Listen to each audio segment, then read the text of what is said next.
ಎಲ್ಲಿವರೆಗೆ EPF ಅವರು ನಮಗೆ ಯಾವ ರೀತಿಯಾಗಿ ಡಿಸ್ಕ್ರಿಮಿನೇಟ್ ಮಾಡ್ತಾ ಇದ್ದಾರೆ ಒಂದು ಉದಾಹರಣೆ ಹೇಳ್ತಾ ಇದ್ದೀನಿ ಇವತ್ತಿಗೆ ಈಗ। हेलो दोस्तों, कैसे हो आप दोस्तों। आज आपको बताने वाले EPS 95 पेंशन वृद्धि से संबंधित एक नया अपडेट मिल गया है। नया अपडेट हम आपको बताएंगे। जो पहला अपडेट है, यहाँ पर 3 अपडेट हम आपको देंगे।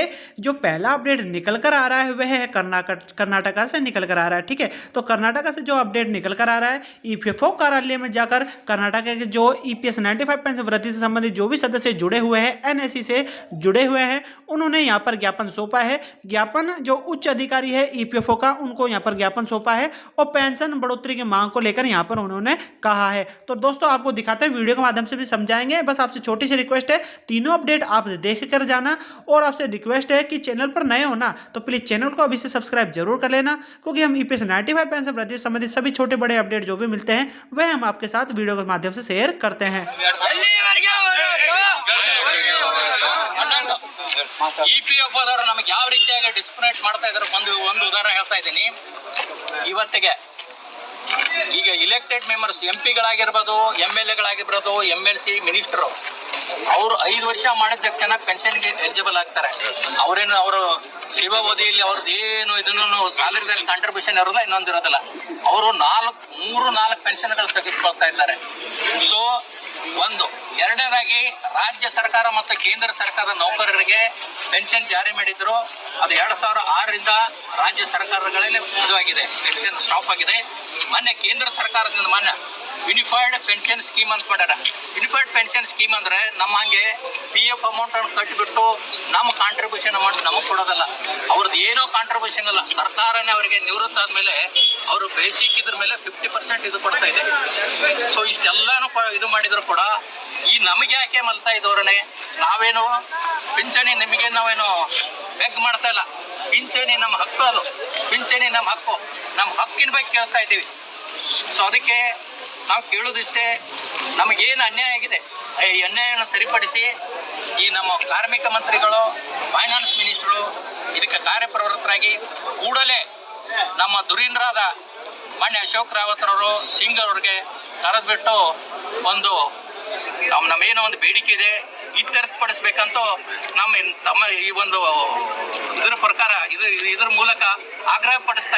दोस्तों दूसरा अपडेट जो यहाँ पर निकल कर आ रहा है वह ऐसे आ रहा है कि कमांडर अशोक रावत जी आपको बोल रहे हैं और यह बता रहे हैं कि आपको किसी भी अफवाह पर आपको ध्यान नहीं देना है। अभी तक मिनिमम पेंशन व हायर पेंशन की कोई भी डिक्लेयर नहीं हुआ है गवर्नमेंट के द्वारा, किसी प्रकार का कोई अभी मतलब कि नोटिफिकेशन नहीं आया है क्लियरली गवर्नमेंट के द्वारा, और यहाँ पर अफवाह फैलाई जा रही है। जैसे मैं आपको यहाँ पर बता देता हूँ, नोटिस के द्वारा यहाँ पर लिखा हुआ है, to all retired it has come to the notice that some of the retired are posting to inform the dated fixed on minimum pension। तो यहाँ पर दोस्तों इसका हिंदी अनुवाद में मैं आपको बता देता हूँ। इसका मतलब है, इसका पूरा डिटेल भी मतलब आपको पढ़ना है तो पढ़ सकते हैं आप, मैं आपको छोटी सी और शॉर्ट फॉर्म में बता देता हूँ। यहाँ पर बोला गया है कुछ रिटायर्ड जो एम्प्लॉयज़ है, कर्मचारी है, उनके पास किसी प्रकार की इंफॉर्मेशन भी आई है, कैसे आई है कैसे नहीं आई है ये हम कह नहीं सकते हैं।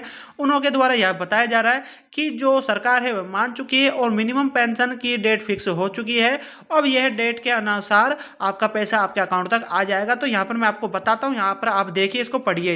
यहाँ पर बोला गया है, for the after announcement for the government then will intimated the date and procedure of payment provisionally the government official. यहाँ पर बोले जा रहा है कि यहाँ से जो सरकार का अनाउंसमेंट हो चुका है और आपका जो पेमेंट है उसकी डेट है जो कुछ समय बाद जारी हो सकती है, और गवर्नमेंट के ऑफिशियल का जो यहाँ पर आ गया है, और यहाँ पर पेमेंट आपका कभी भी आ सकता है। तो डेट अभी इसका फिक्स नहीं हुआ है, इस प्रकार का यहाँ पर बोल दिया गया है। तो दोस्तों इस प्रकार का ये नोटिस है, और भी मैं आपको दिखा देता हूँ। अब दोस्तों यहाँ पर बोला जा रहा है कि जो ये यहाँ पर ये आया है, in format that the government is very positive response, मतलब कि पॉजिटिव रिस्पॉन्स है गवर्नमेंट का मिनिमम पेंशन जो हायर पेंशनर्स है या पेंशनर्स के लिए about minimum pension preference it will announced before 5 state of assembly election. मतलब कि जो असेंबली के इलेक्शन होने जा रहे हैं 5 स्टेटों में या फिर हो चुके हैं कुछ स्टेटों में, तो उसके एंडिंग तक मतलब कि सितंबर तक, एंड दिस डेटेड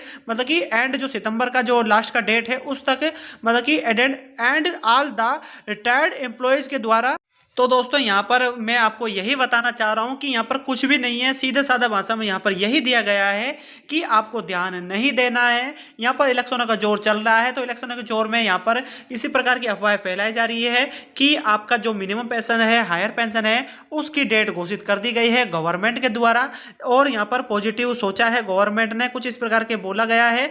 तो ये एक प्रकार का अफवाह वाला नोटिस है, तो यहाँ पर इस पर आपको ध्यान नहीं देना है। यहाँ पर यही चीज कमांडर अशोक रावत जी है वह बता रहे हैं और यह समझा रहे हैं। तो आपको जब तक गवर्नमेंट का या अशोक रावत जी है जो एनएससी के राष्ट्रीय अध्यक्ष है, उनके द्वारा जब तक आपको नहीं बोला जाता है या फिर किसी प्रकार का गवर्नमेंट का नोटिफिकेशन जारी नहीं होता है सीबीटी की मीटिंग के द्वारा, तो दोस्तों आपको तब तक विश्वास नहीं करना है। तो दोस्तों इस प्रकार का आपको अफवाह पर ध्यान नहीं देना है। तो फिर दोस्तों यहाँ पर एनएससी राष्ट्रीय संघर्ष समिति के द्वारा आपको पता ही होगा बुल्ढाना के अंदर, महाराष्ट्र के अंदर बहुत बड़ा अनशन चल रहा है। तो दोस्तों एनएससी राष्ट्रीय संघर्ष समिति के द्वारा यहाँ पर जो भी बड़े सदस्य थे वहाँ पर शामिल हुए थे और उन्होंने वहाँ पर भाग लिया। कहने का तात्पर्य मेरा यह है, वहाँ पर उन्होंने बैठक की थी और वहाँ का जायजा लिया था, और उसके बाद में जो भी प्रधानमंत्री जी है उनके नाम पर उनको भी ज्ञापन सौंपा है, क्योंकि ईपीएस 95 पेंशन वृद्धि से संबंधित जो मिनिमम पेंशन और हायर पेंशन की मांग को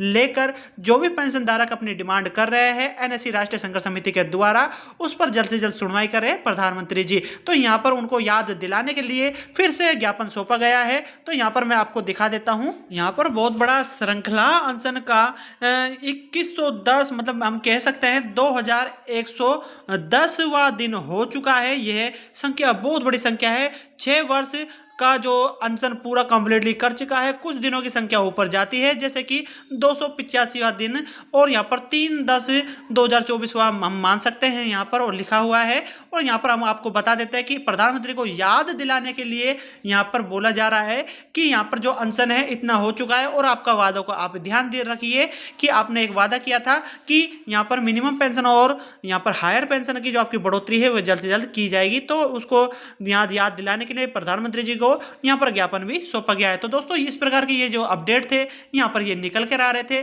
तीनों अपडेटों से मैंने आपको रूबरू करा दिया है और तीनों अपडेट मैंने डिटेल से आपको समझा दिए। तो आशा करता हूं दोस्तों इस वीडियो के माध्यम से आपको पूरा प्रोसेस समझ में आया होगा और यहाँ पर आपको अपडेट पता लग गया होगा। तो दोस्तों कैसा लगा मेरा वीडियो? अगर मेरा वीडियो आपको पसंद आए तो लाइक करें, आगे शेयर करें, और प्लीज इस चैनल को आप सब्सक्राइब जरूर कर लेना, क्योंकि हम ईपीएस 95 पेंशन वृद्धि संबंधित जो भी छोटा बड़ा अपडेट निकल कर आता है वह मैं आपको वीडियो के माध्यम से शेयर कर देता हूँ। तो दोस्तों ईपीएस 95 से संबंधित, ओपीएस से संबंधित, एनएसी से संबंधित, एनपीएस से संबंधित, यूपीएस से संबंधित जो भी छोटा बड़ा अपडेट निकल कर आएगा वह मैं आपको वीडियो के माध्यम से दे दूंगा और शेयर कर दूंगा। तो दोस्तों हमसे जुड़े रहिए। तो दोस्तों इस चैनल को प्लीज सब्सक्राइब आप जरूर कर लेना। मिलते हैं नए और नेक्स्ट वीडियो में, जब तक के लिए जय हिंद।